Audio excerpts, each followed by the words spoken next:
இன்னைக்கு நம்ம அடிக்கடி கேள்விப்படுகிறோம் இல்லையா, இவங்க விழுந்துட்டாங்க, அவங்க விழுந்துட்டாங்க, அவங்க வீட்டுல இந்த பிரச்சனை, அவங்க வீட்டுல பொம்பளை பிள்ளைங்களுக்கு இந்த பிரச்சனை, அது இது நிறைய நம்ம கேள்விப்படுறோம். ஆமாவா இல்லையா? இது ஏன் உங்க காதுக்கு வருது? மற்றவங்களை நியாயத்திருக்கிறதுக்கா? இல்ல. It's not to judge people, it's not to condemn them. No. ஆண்டவர் ஏன் உங்களை சூஸ் பண்ணாரு? ஏன் ஆண்டவர் உங்க காதுக்கு எட்ட பண்ண? என்ன காரணம் தெரியுமா? அடுத்தது நீங்க விழுந்துட கூடாதுன்னு சொல்லிதான் கர்த்தர் அந்த காரியம் உங்க காதுக்கு எட்ட வைத்தார். ஒரு ஆளை குறித்து நம்ம நெகட்டிவா கேள்விப்படுறோம், அது உண்மையோ பொய்யோ, ஓகே, நம்ம அடுத்தது என்ன பண்ணணும்? அது பேர் 10 பேர்ட்ட போய் சொல்லணுமா? எல்லாம் சொல்லிவிட்டு, இல்ல பிரதர், இது ஏன் நான் உங்ககிட்ட சொன்னீங்க, நீ அப்புறம் நீங்க ஜெபம் பண்ணுவீங்க. இது ஒரு கடைசி டச். ஆனா ஃபர்ஸ்ட் டச்ல போய் ஊரெல்லாம் போய் சொல்லிடுது, சொல்லி அசிங்கப்படுத்தி அவமானம் படிச்சுட்டு கடைசியா வந்துட்டு டச்.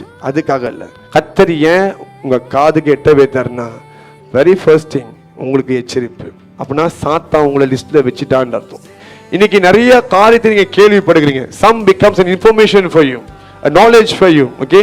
அதை வச்சு மற்றவங்கள இலக்காரமா பார்க்கணும், அதுக்காக கிடையாது.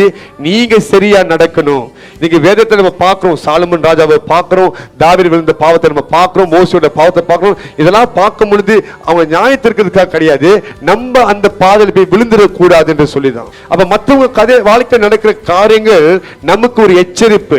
அதனால சூங்காம் போட்டு மின்ற மாதிரி மற்றவங்க கதையை போட்டு முன்னக்கூடாது. வாயின் வார்த்தை கவனமா இருக்கணும். ஹல்லேலூயா.